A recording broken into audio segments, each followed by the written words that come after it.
I'm Shirley Shores, Director of Healthcare Epidemiology at the University of Texas Medical Branch in Galveston, Texas. Part of my responsibility is to oversee infection control here on campus. I have 34 years in the field, master's in microbiology, and I'm certified in infection control. Today's topic is norovirus, preventing and managing outbreaks. And this is a scanning electron microscope micrograph of norovirus.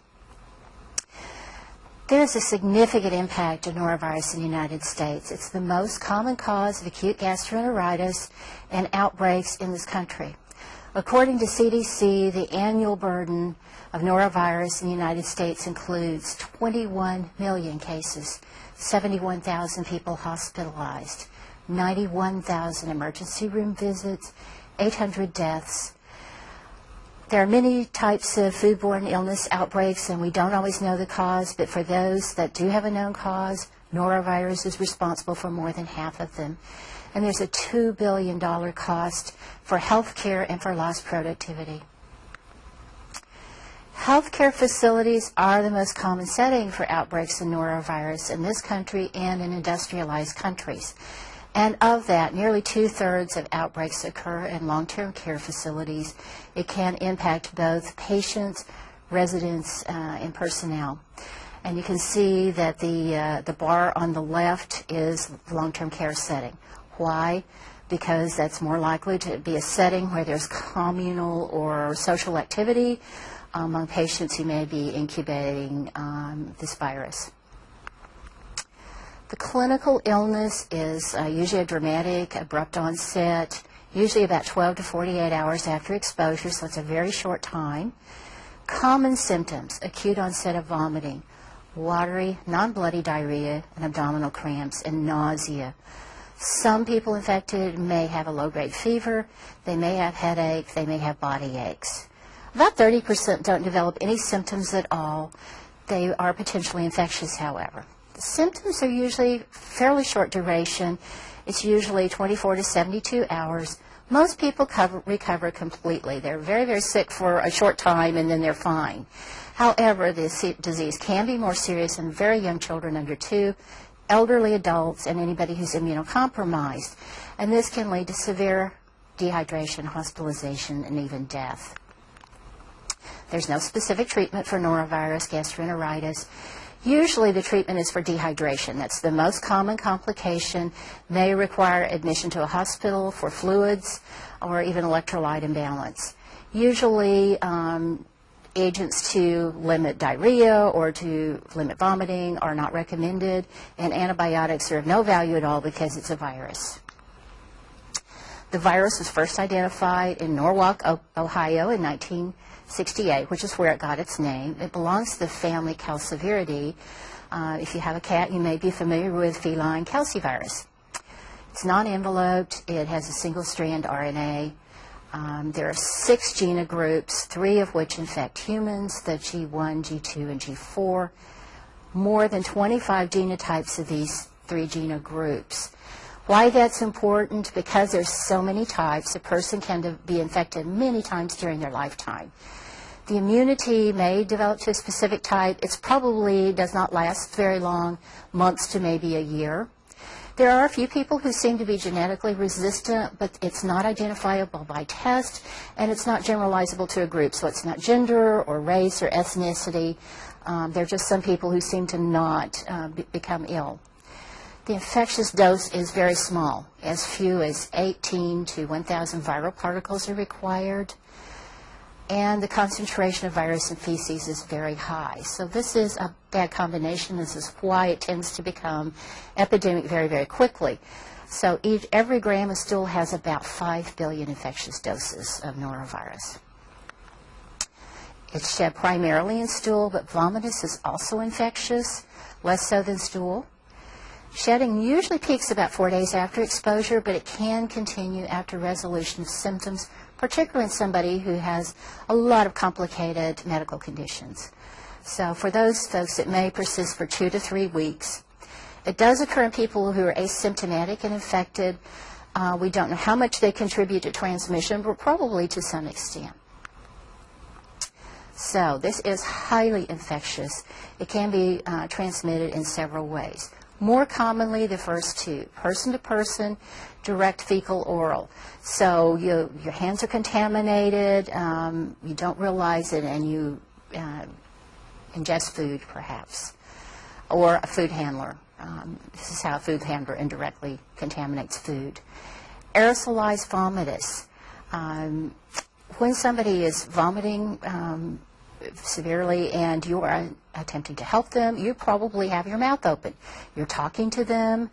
You may be breathing through your mouth. That virus can stay in the air for a few seconds. It may land in your mouth. And because of that, when you swallow, you may ingest norovirus. So that's one way that staff can be potentially at risk. Indirect contaminated objects or the environment. So equipment that's been used on somebody who's been very ill, the bathroom environment, are going to be highly contaminated. Food can be contaminated by infected food handlers, or it can even be contaminated in the field, and raspberries and oysters have been implicated as they came harvested. Contaminated drinking or recreational water is less common. It could be well contaminated by a septic tank or inadequate chlorination. Usually outbreaks involve more than one mode of transmission. So an infected food handler affects somebody who in turn infects somebody taking care of them. So it's usually more than one method involved. In healthcare, by far, the most common means of transmission are direct contact with infected persons or contaminated equipment. Do I have an outbreak? This is something important to establish fairly early on. As soon as you find out you've got the first case, you need to start looking for more cases because it is highly infectious. That may be much more controllable in a residential setting. Certainly in the other end of the spectrum of healthcare, it's much more likely to have already been incubating in other people who've been exposed and don't know it. The case definition is what you're going to look for initially until you have laboratory tests or more specific information, and it might be as broad as people, both patients and staff, residents, visitors that we've observed who have vomiting and diarrhea. You're going to start a list to collect data on both the ill and exposed people, if you can. You want to know their age and gender, their clinical symptoms. When did the symptoms begin? Where were they residing, or where was the staff member assigned? Do you have test results, and if so, what? And what was the outcome? Were they hospitalized, or did they get better within 2 days? If you think you have an outbreak, there's a lot of communication that needs to occur, including certainly beginning with the facility management, but ultimately you probably need to notify your county or regional health district as soon as possible. You are probably going to need some assistance in doing the investigation, and there may be some assistance in testing as well. So if you don't have laboratory evidence, or until you have laboratory evidence, the CDC calls these the Kaplan criteria that can help you identify whether you've got an outbreak. More than half of your symptomatic cases are vomiting. There's an average incubation period of 1 to 2 days. People are sick generally less than a day, up to 5 days. And if you have done cultures, routine cultures, nothing is growing in the stool culture. There are many causes of gastroenteritis, so it's really, really helpful if you can get laboratory testing to confirm the specific cause. If available, reverse transcriptase, PCR is the preferred test, but there are some other tests as well. Check with your reference laboratory. Find out what tests they do and what the specimen requirements are. So in some cases, for some tests, they only test stool. In other cases, they may be able to test vomitus. The optimal specimen is a stool collected while this person is acutely ill. That's going to be easier, obviously, to collect specimens on patients or residents than it is on staff, because they may have stayed at home and you may not see them until they're better. So it may be more difficult to find out if they are confirmed norovirus. And in an outbreak setting, you do want to test both patients and staff if possible, because the staff are likely to be involved and may even have been introduced to the facility. You want to interrupt transmission. So your first few cases, the first thing to do, of course, is start implementing precautions, and then you do your investigation. The faster you can identify cases, the better. Don't assume that if you're a frontline staff that your infection preventionist knows about this problem. Please let them know. We frequently are not notified in hospitals until something has been going on for 2 or 3 days. You need to know as soon as possible and start taking the appropriate precautions and do the investigation. You want to limit contact between symptomatic people and asymptomatic people other than caregivers as quickly as you can. In healthcare facilities, you would use contact precautions for a minimum of 48 hours after resolution of symptoms. For residential care, you might just ask that person to stay in their home, except to see a healthcare provider. So limit their contact with others to the extent possible. Will limit the outbreak. Staff, food handlers who are sick should stay away for at least 48 hours after resolution of symptoms. If that staff member comes back, they're probably still shedding virus, and the really safe thing to do would be to assign them to take care of the infected patients when they return to work. That may not be possible, and with good hand hygiene, they can continue to work, but it really is the lowest risk if they're working with somebody who's already infected. Very strict adherence to hand hygiene. And in this case, you need soap and water. Generally, we say that alcohol hand sanitizer is the best method of hand sanitation. But with norovirus or Clostridium difficile, you want to use soap and water. And simply wash it off your hands and down the drain. Alcohol is not very effective against this virus. You can certainly use hand gel. Before you have contact with the patient, you still want to protect them. But after contact, wash your hands. Enhanced cleaning of environment and equipment. And again, prompt investigation of the first case or cases and good communication to the staff. Make sure they understand how to prevent spread, and that they know what to, if they're symptomatic, they need to stay home. Contact precautions, don't wait for labs. You initiate precautions based on symptoms. If possible, a single room with a bathroom. If not, you cohort patients with the same symptoms. So 2 people with norovirus can share the room. In a long-term care setting, this is really disruptive to have to move people around, but it may be essential to control the outbreak. You have gloves and gowns on to enter the room. If somebody is vomiting, you will need facial protection. This is really, if you think about standard precautions, anytime you expect splattering, splashing to your face of any kind of blood and body fluids, you should have facial protection. Again, in this case, you're really trying to protect the surface of your mouth. It's not a respiratory virus, but you can ingest into the mouth accidentally when people are vomiting profusely. Continue those precautions for at least 48 hours after symptoms are over. For somebody who's very complex, who has cardiovascular disease, autoimmune disease, if they're immunosuppressed, have renal disease, they will tend to relapse, and so you might want to extend that a bit longer until you're sure they're really past having symptoms.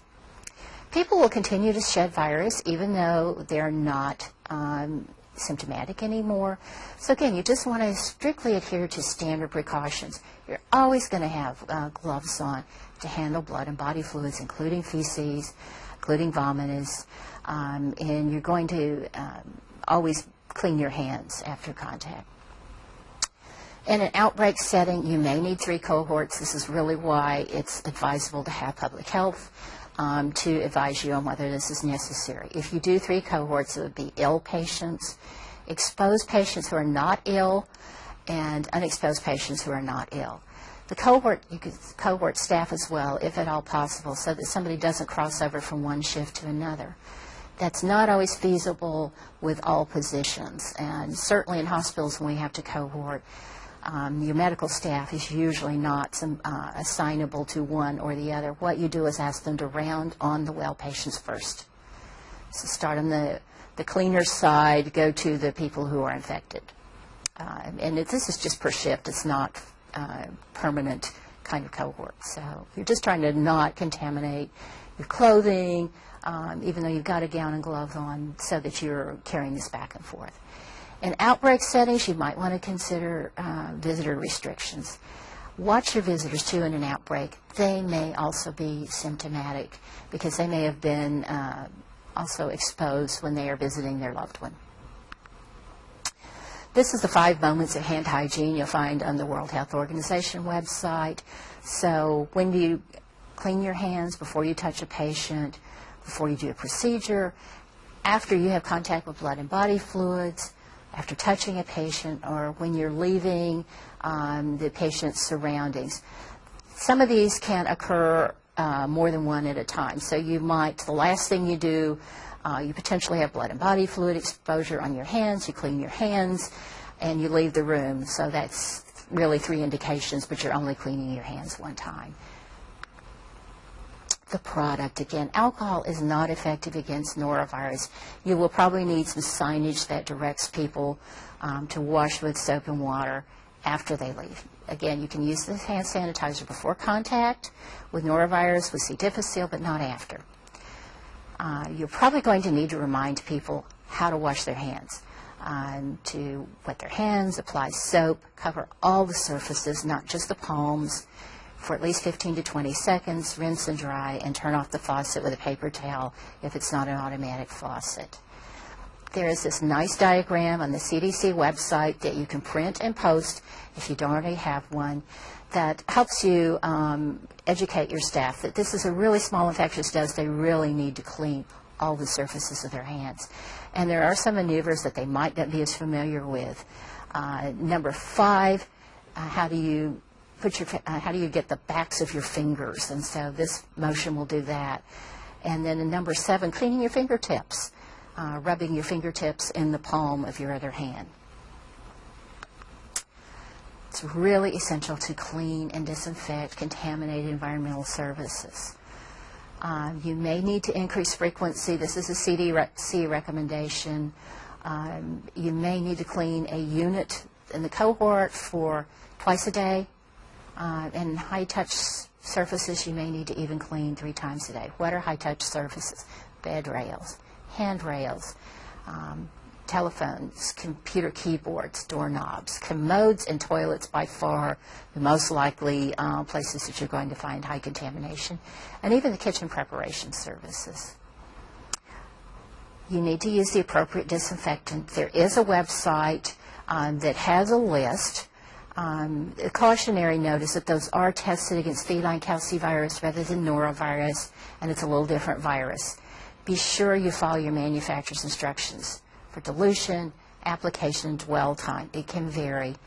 Always clean from the least contaminated area, the overbed table, for example, in a healthcare facility, to the most contaminated area, which is going to be the toilet and bathroom fixtures.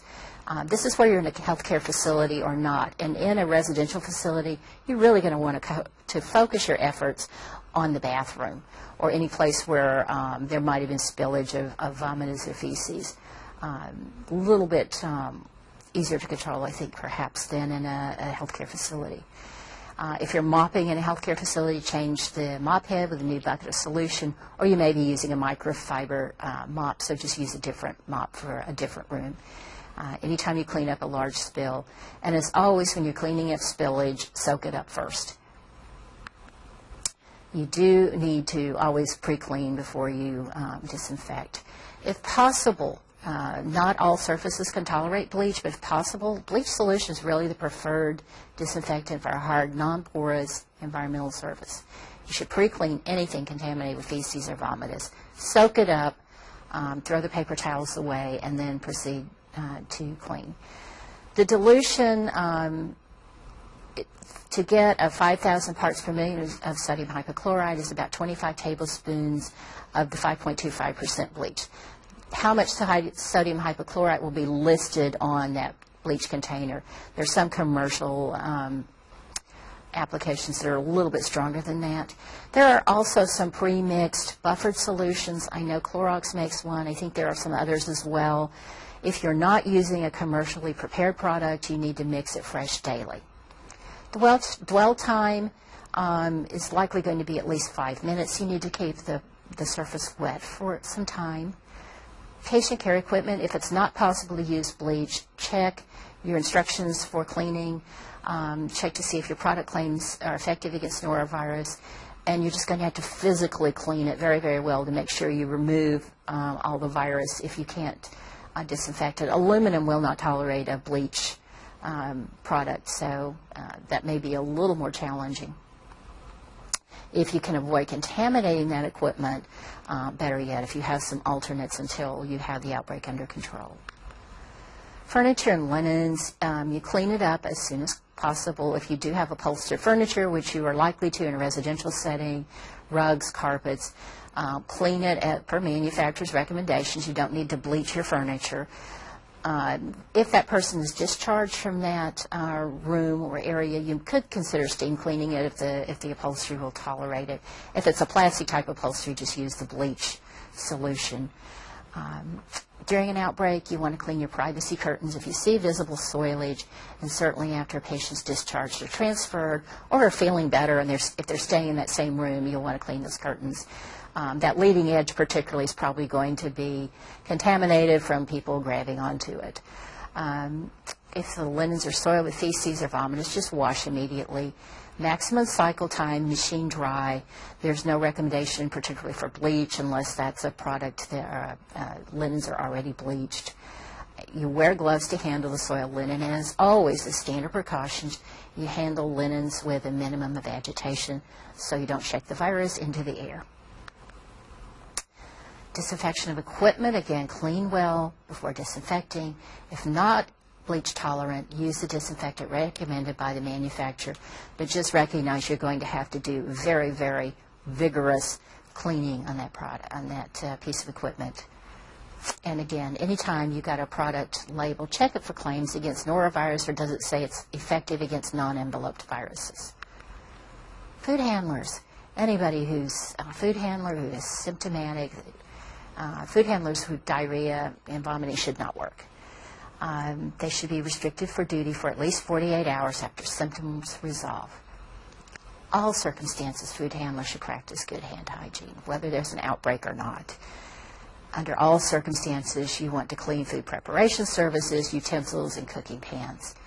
Always wash fruits and vegetables and cook shellfish thoroughly.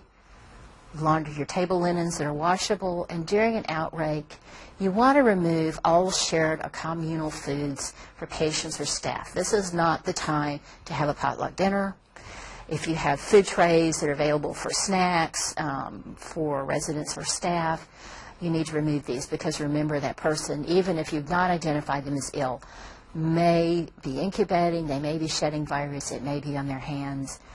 Somebody else will ingest it if it is. And these are some references for more information. So everything that I've discussed is on the CDC website. You may have to do a little work to tease it out, but these are really, really good references. And again, your county or regional health department is a really valuable source of information and assistance with an investigation, with potentially some specimen handling. They can be very, very helpful to you, and the sooner that you are able to talk to them, probably the better. We talked about dwell time in using a disinfectant. So what is dwell time?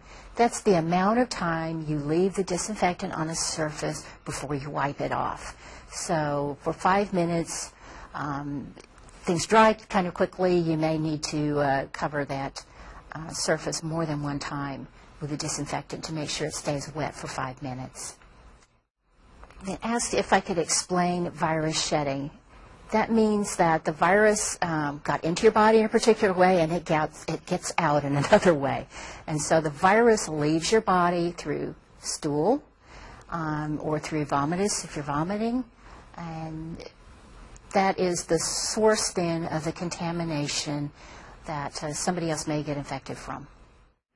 If you have an outbreak and you have, for example, a salad bar in your facility, you really do not want to use that type of food access during an outbreak. Again, people may not realize they're infected. They can contaminate tongs. They can contaminate the food, and somebody else will ingest it and become ill. So during this time, any kind of communal access to food, refrigerators should be limited. Well, activities during an outbreak can be challenging as well. So it's very important usually to have those social activities like bingo for your residents. But during an outbreak, you're probably going to need to suspend those. Again, that may be where your county or regional health department is valuable, but people may be incubating. They may not be aware that they're ill. And you really want to gather as few people who are vulnerable as possible in one place until you get the epidemic under control. Often you do experience shortages of staff, and do you really need to wait the full 48 hours until you can come back to work? We frequently get this question about influenza as well. Yes, you really do. You really need to be sure that you are no longer at your peak in terms of shedding virus in your stool. You really want that to be completely past so that you can easily control any kind of transmission just through hand hygiene, through gloving, through your usual hygienic precautions. But when you are still shedding a high number of viruses in your stool, you really are potentially going to have a more difficult time preventing transmission. Can you use Clorox wipes is another concern. The type that are available in a grocery store may not be strong enough. You are really advised to use a commercial product that is made specifically for healthcare. The wipes, we have found, don't necessarily keep the surface wet enough for a long enough period. They're good at cleaning or pre-cleaning, but they're really not particularly good to keep a surface wet for 5 minutes. There's not enough product on them. So you really will probably need to use a liquid product. And again, there are some commercially available, or you can dilute common household bleach or a commercially available bleach solution for healthcare. The commercially available bleach solution will be a little stronger than what you see in the grocery store. Be sure that you are getting sodium hypochlorite solutions. So some bleaches do not contain sodium hypochlorite. Make sure that that's on the label.